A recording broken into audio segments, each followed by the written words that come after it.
Dear friends, तो मैं हूं आरती। संस्कृति आईएएस यूट्यूब चैनल पे आप सभी का स्वागत है। मैं हाजिर हूं फिर से एक नए विषय को लेकर के। इबोला वायरस जो बहुत खतरनाक वायरस में माना जाता है, अब इसको लेकर यहाँ पर एक नई रिसर्च सामने आई है जिसमें बताया जा रहा है कि वैज्ञानिकों ने, खासकर जो डॉक्टर्स ने, एक ऐसी दवा खोज निकाली। तो छोटी छोटी गोलियां हैं जो आपको खानी होती है। मतलब खानी क्या होती है, अभी बंदरों पर जो है यहाँ पे रिसर्च चल रही है और जो दवा बनाई गई वो कारगर साबित हुई। तो यहाँ पर ये बोला जा रहा है कि इन फ्यूचर ऐसा हो सकता है कि हम इबोला का एक तरीके से जड़ से खत्म कर पाएंगे, या इबोला जैसे ही अलग प्रकार के जो वायरस है उनका इलाज जो है हम संभवतः यहाँ पर कर पाएंगे।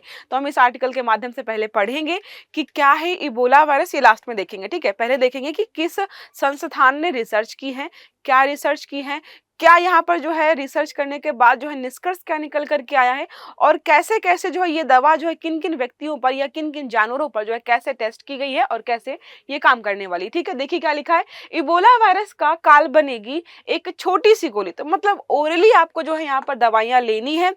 इस दवा को अगर हम कनेक्ट करने का प्रयास करें तो कुछ इसी प्रकार की दवा जो है कोरोना वायरस में जो है इंजेक्शन के माध्यम से जो है लोगों में इंजेक्ट की जा रही थी, तो उसी को इन्होंने जो है गोली में कन्वर्ट कर दिया है और आपको ये ओरली लेनी है। मतलब आपको क्या, बार बार मैं बोल रही हूँ, अभी फिलहाल वैज्ञानिकों ने ऐसा नहीं बोला है कि किसी इंसान को इसको कंज्यूम करना है, फिर भी इन्होंने बोला है कि इसको जो है अगर हम सफलतापूर्वक और भी टेस्ट कर लेते हैं तो कल को जो है जो भी इंसान बीमार होते हैं वो इसका कंजम्पशन कर सकते हैं और अपनी बीमारी को जो है यहाँ पर ठीक कर सकते हैं।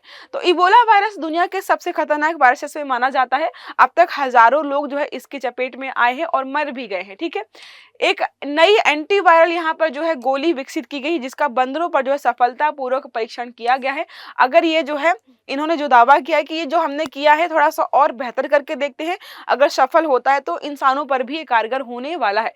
इबोला वायरस के खिलाफ जो है सबसे बड़ी यहाँ पर जो है सफलता माना जा रहा है। कई बार देखो ये प्रश्न उठाया गया है कि इबोला वायरस के लिए अभी तक वैक्सीन क्यों नहीं आया है, जबकि ये बीमारी सालों सालों से जो है यहाँ पर व्याप्त है। तो यहाँ पर एक चीज ये सामने निकल करके आती है, देखो कभी भी कोई बीमारी ऐसी जो स्पेसिफिक एक खास इलाके को प्रभावित कर रही है और वहां पर जो है उच्च आय वर्ग के देश सम्मिलित नहीं है, तो आप ये मान के चलो कि उसके लिए कोई बहुत बड़ा प्रयास नहीं किया जाने वाला है। क्योंकि जो है लोगों को लगता है कि भाई एक स्पेसिफिक एरिया है, यहीं पर लोग बीमार पड़ रहे हैं, यहीं के लोगों को खरीदना पड़ेगा, और जो है ये जो जगह है या देश है बहुत निम्न आय वर्ग वाला देश है, तो ये बहुत महंगी दवाइयाँ खरीदेंगी भी नहीं। सरकार दबाव बनाएगी कि अगर आपने दवाइयां बना ली है तो सस्ते दामों में बेचिए। तो कोई भी कंपनी ऐसी दवा, देखो आजकल दवाइयां भी ना तभी बनाते हैं लोग जब उसकी डिमांड ज्यादा हो। मतलब जो है कंपनियां, दवाइयां बनाने वाली कंपनियां चाहती हैं कि ज्यादा से ज्यादा लोग बीमार पड़े ताकि दवाइयों की डिमांड ज्यादा हो। अब यहाँ पर जो स्पेसिफिक इलाका है, खासकर जो अफ्रीका का इलाका है, इसलिए जो इसको वैश्विक स्तर पर बहुत बड़े स्तर पर प्रयास नहीं किया गया। फिर भी जो है लगातार जो है छोटे छोटे संस्थानों के द्वारा इस पर रिसर्च की जा रही थी ताकि इसका इलाज यहाँ पर खोजा जा सके। देखो क्या लिखा है, शोधकर्ताओं ने रहस्य, देखो यहाँ पर जो है जिन बंदरों की प्रजातियों पर ये रिसर्च की गई है या जो है टेस्ट किया गया है तो उनका नाम याद रखिएगा। रहस्य मैकॉक और जो है साइनोमोलोगस जो है, मोलगस जो है मैकॉक प्रजाति के बंदरों का जो है इबोला वायरस के मैकोना वेरिएंट से संक्रमित किया गया। पहले इन बंदरों को जो है मैकोना वेरिएंट्स, इसके बहुत सारे वेरिएंट्स है, लगभग 5 से 6 जो है इबोला के वेरिएंट्स है, तो यहाँ पर एक वेरिएंट लिया गया, इससे संक्रमित किया गया। फिर यहाँ पर दवा का याद रखिएगा नाम जो है ओबेल्डेसिविर नाम की दवा बनाई गई और जो है उसको दवा को खिलाया गया।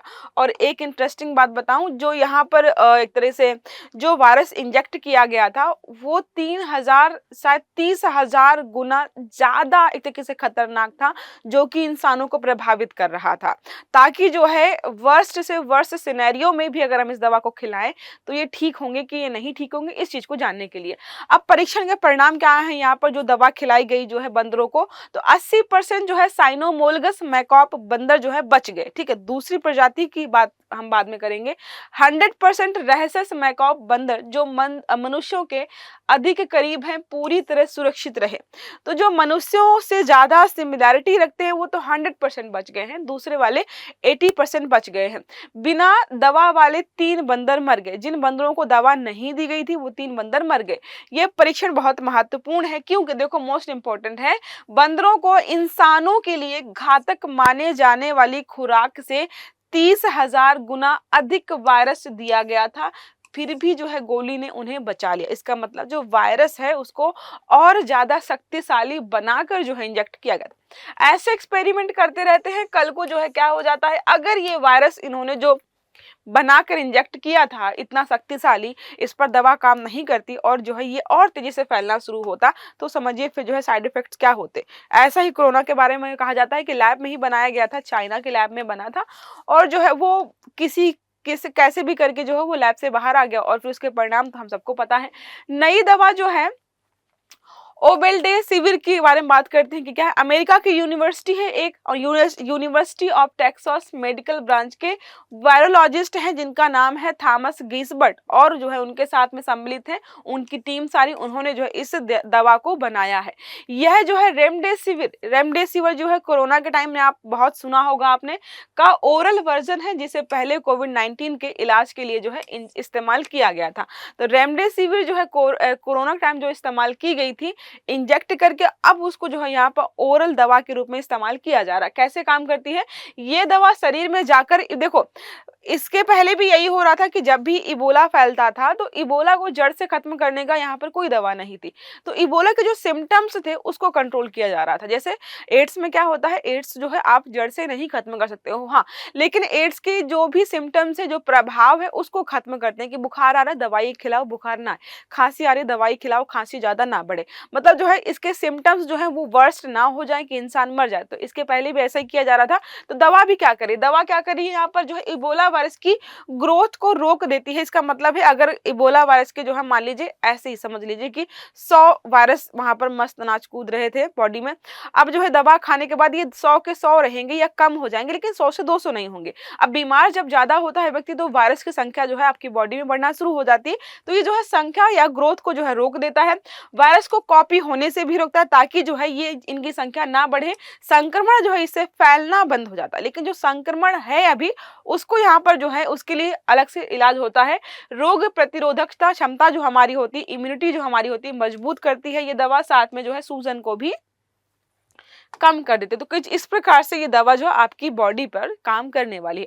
अब हम बात करें जो है ओबेल्डेसिविर के प्रमुख फायदे क्या है, तो सभी प्रकार के जो भी यहाँ पर जो है इबोला स्ट्रेन से सभी प्रकार के उन सब पर प्रभावी है। तो कई बार ऐसा होता है कि कोई दवा हमने बनाई, कोई ऐसा वायरस है जिसके लिए हमने दवाई, अब बाद में पता चलता है कि ये दवा जो है सिर्फ इस स्ट्रेन के लिए काम आ रही है, अब इसी वायरस का दूसरा स्ट्रेन कोई चर्चा में है तो उसके लिए काम नहीं आ रही, लेकिन मोस्ट इंपॉर्टेंट चीज का ये सब पर काम करेगी, सस्ती और उपयोग में आसान है। अब आपको क्या करना है, एंटीबॉडी थेरेपी के लिए कोल्ड स्टोरेज की जरूरत नहीं पड़ेगी, दवाइयां आराम से जो आप निगलिए, और जो है गरीब देशों में जो चीजें मुश्किल होती है वो यहाँ पर जरूरत नहीं है उनकी, प्रभावी है, सुरक्षित है, शरीर में गंभीर सूजन को रोकती है, इम्यून सिस्टम को जो है स्ट्रांग बनाती है, तो बहुत प्रभावी है और सही तरीके से ये काम भी कर रही है।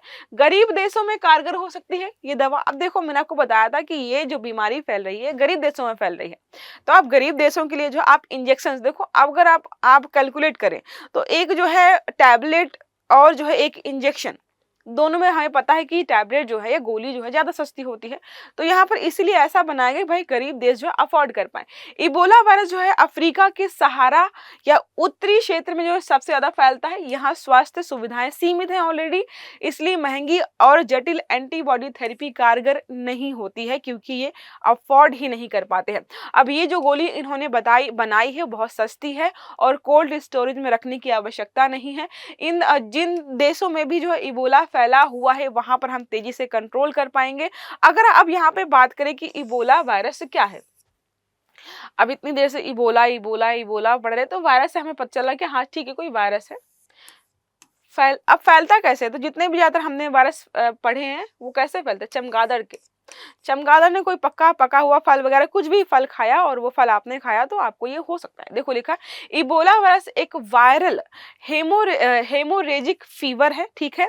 हेमोरेजिक से थोड़ा याद रखिएगा, हेमरेज में क्या होता है आपकी जो दिमाग की नसें फट जाती हैं, तो कुछ ऐसे आप याद रखेंगे तो याद रहेगा। इसमें क्या है, हेमोरेजिक फीवर है जो शरीर में अंदरूनी और बाहरी रक्तस्राव का कारण बनता है। तो इसमें क्या होता है आपके अंदर जो है ब्लड जो जो है वो बहना शुरू हो जाता है या बाहर भी कई बार जो है ब्लड यहाँ पर बहना शुरू होता है। अब कैसे फैलता है? वैज्ञानिकों का मानना है कि फल खाने वाले चमगादड़ से ही ये फैला है। इसके अलावा जो है बंदरों से इंसानों में फैलता है या बंदरों और इंसानों को दोनों को प्रभावित करता है।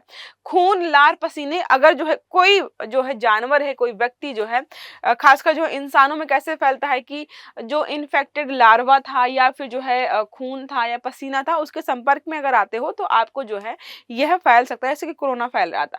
अब तक कितनी प्रजातियां खोजी गई हैं? तो लगभग 6 अलग-अलग प्रकार की जो है प्रजातियां खोजी जा चुकी हैं और हमने स्टार्टिंग में बात की थी जो इन्होंने दवा बनाई है, ये सारी प्रजातियों पर जो है काम करेगी। तो इसका मतलब है कि अलग-अलग प्रजातियों के लिए अलग-अलग दवा नहीं बनानी होगी। अब आगे क्या है? इंसानों पर परीक्षण की तैयारी है। तो अब यहाँ पर प्रश्न उठता है कि ठीक है, आपने बंदरों पर तो इसका परीक्षण कर लिया, वहां पे तो काम कर रहा है, लेकिन क्या अब जो है इसका इंसानों पर आप परीक्षण करेंगे जिससे पता चले कि हाँ ये सच में दवा काम कर रही है कि नहीं? तो देखिए क्या लिखा है, इस शोध के सफल नतीजे के आधार पर अमेरिकी फार्मा कंपनी गिलियाड अब जो है इस दवा को मार्बर्ग वायरस, जो बहुत चर्चा में बना था, इसको बोला था कि इबोला वायरस जैसा ही है, खतरनाक है।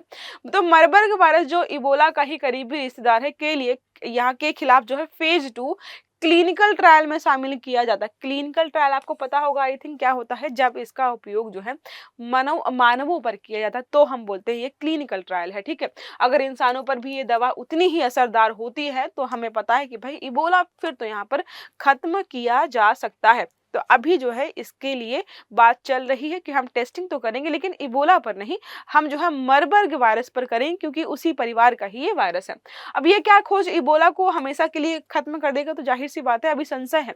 जब ये जो भी हमने दवा बनाई है इसकी टेस्टिंग होगी, क्लिनिकल टेस्ट होगा, दवा ठीक से काम करेगी तो हम यहाँ पर कह सकते हैं कि हाँ इस बीमारी को जो है हम मतलब 100% जो है खत्म कर सकते हैं। लेकिन फिर भी थोड़ा संशय है कि कई बार होता है कि कोई दवाइयाँ जो है जानवरों पर तो बेहतर ढंग से काम करती है, लेकिन जब इनकी टेस्टिंग की बात आती है इंसानों पर, वो उतना ढंग से काम नहीं करती, मतलब उतनी प्रभावी नहीं होती हैं। तो अगर प्रभावी नहीं होंगी तो वैज्ञानिकों को फिर से शोध करना पड़ेगा, फिर से कोई नई दवा खोजनी पड़ेगी। बट एक्सपेक्टेशंस यही है कि ये दवा बढ़िया से काम करेगी तो इबोला को जो है फाइनली जो है खत्म कर दिया जाएगा, जो भी जहां पर भी फैला हुआ है, ठीक है। तो ये छोटा सा आर्टिकल जो था इबोला के बारे में कि कैसे जो उसके लिए जो है दवा बनाई गई है वो कैसे काम करने वाली है, कैसे रिसर्च की गई थी, किन पर रिसर्च की गई थी, मैंने सारे फैक्ट्स जो आपको 1 बाय 1 अच्छे से कवर करा दिए। आई होप ये आर्टिकल आपको समझ में आया होगा और पसंद भी आया होगा। तो अगर क्लास अच्छी लगी तो लाइक करना मत भूलिएगा, चैनल को सब्सक्राइब भी करिएगा ताकि जितने भी हमारे आर्टिकल्स हैं वो सारे आपको समय पर मिलते रहें। अच्छे से पढ़िएगा। Have a good day. Thank you.